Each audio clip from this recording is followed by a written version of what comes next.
بسم اللہ الرحمن الرحیم۔ محترم ناظرین السلام علیکم۔ ناظرین، آج کی اس ویڈیو میں ہم حضرت ادریس علیہ السلام اور موت کے فرشتے کا ایک عجیب و غریب واقعہ بیان کریں گے۔ یہ واقعہ بہت ہی دلچسپ ہے، اس لیے اس ویڈیو کو آخر تک دیکھیے گا۔ ناظرین، حضرت ادریس علیہ السلام ایک دن اپنے کام سے فارغ ہو کر بیٹھے ہوئے تھے کہ ملک الموت انسانی روپ میں حضرت ادریس علیہ السلام کے پاس آ پہنچے۔ حضرت ادریس علیہ السلام ہمیشہ روزہ رکھنے والے انسان تھے۔ جب شام ہوتی تو افطار کے وقت آپ کا کھانا جنت سے آتا، جتنا چاہتے کھا لیتے، باقی کھانا پھر جنت میں چلا جاتا۔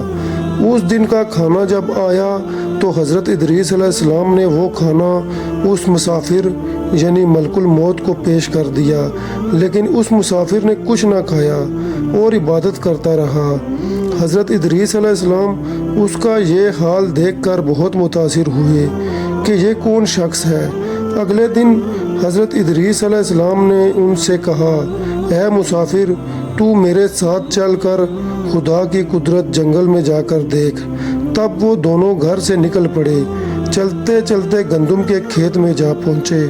مسافر نے کہا، چلو چند دانے گندم کے لے کر دونوں کھاتے ہیں۔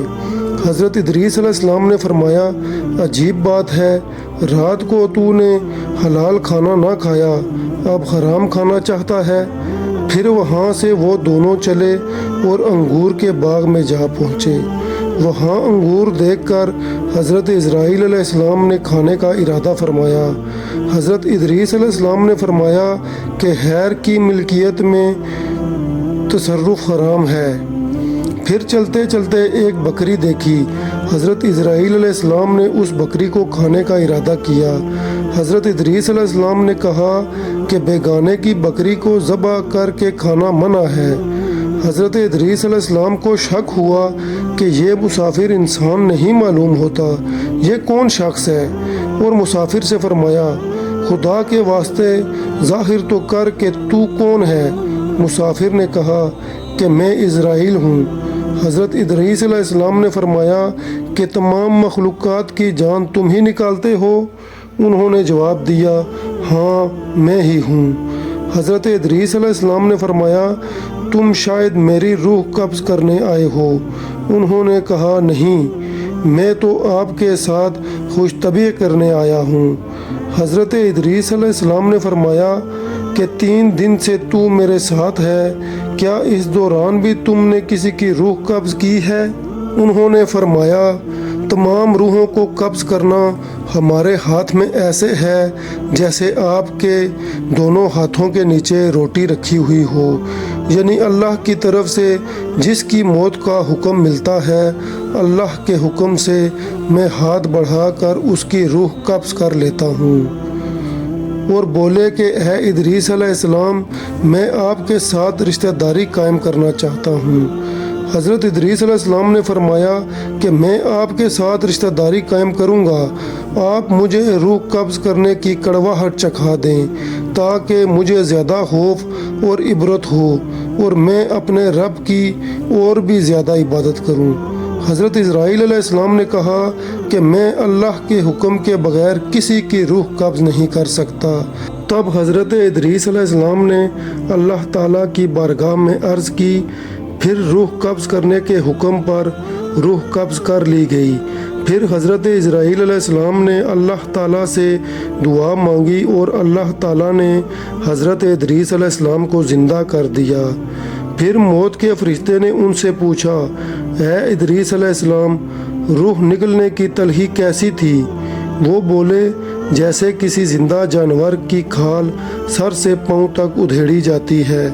موت کے فرشتے نے کہا، قسم ہے اس پاک ذات کی، جیسے میں نے آپ کے ساتھ نرمی برتی، ایسا میں نے کسی کے ساتھ نہیں کیا۔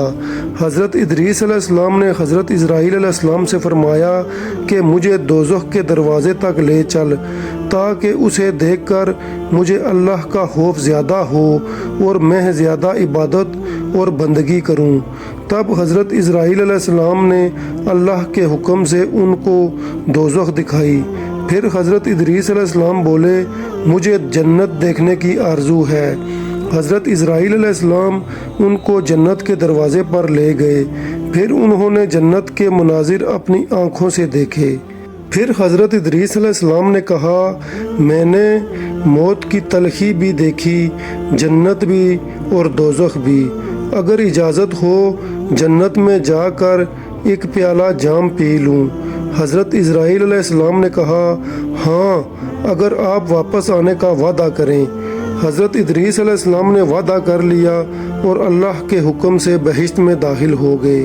کچھ دیر بعد موت کے فرشتے نے ان کو آواز دی دیر مت کرو، تو جواب میں حضرت ادریس علیہ السلام نے فرمایا اے مہربان، اللہ تعالیٰ فرماتا ہے کہ ہر نفس کو موت کا مزہ چکھنا ہے۔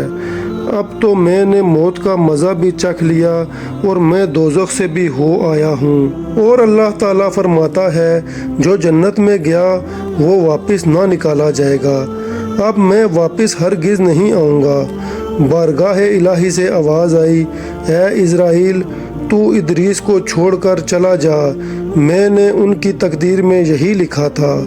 حضرت ادریس علیہ السلام تو بہشت میں چلے گئے، پر ان کے سب فرزند ان کی جدائی میں آنسو بہانے لگے اور انہیں یاد کر کے روتے۔ ایک دن ابلیس ان کے پاس آیا اور کہا کہ تم رویا مت کرو، میں تمہارے باپ جیسی ایک صورت بنا دیتا ہوں، تم اس کو دن رات دیکھنا اور پوجنا، اس سے تمہارا سب درد اور دکھ ختم ہو جائے گا اور تم سب خوش رہو گے۔ پھر شیطان نے حضرت ادریس علیہ السلام جیسی مورتی بنائی اور وہ لوگ اس کو پوجا کرتے تھے، یہاں تک کہ دھیرے دھیرے بت پوجنے کا رواج پوری دنیا میں پھیل گیا۔ کوئی آدمی اللہ تعالیٰ کو نہ جانتا، نہ کسی کے پاس علم تھا، نہ ہی اچھا عمل۔ بعد میں اللہ تعالیٰ نے ان پر حضرت نوح علیہ السلام کو پیغمبر بنا کر بھیجا تاکہ وہ ان کو ہدایت کی راہ بتائیں اور کفر و شرک سے روکیں۔ اللہ پاک ہم سب کو نیک عمل کرنے کی توفیق عطا فرمائے، آمین ثم آمین۔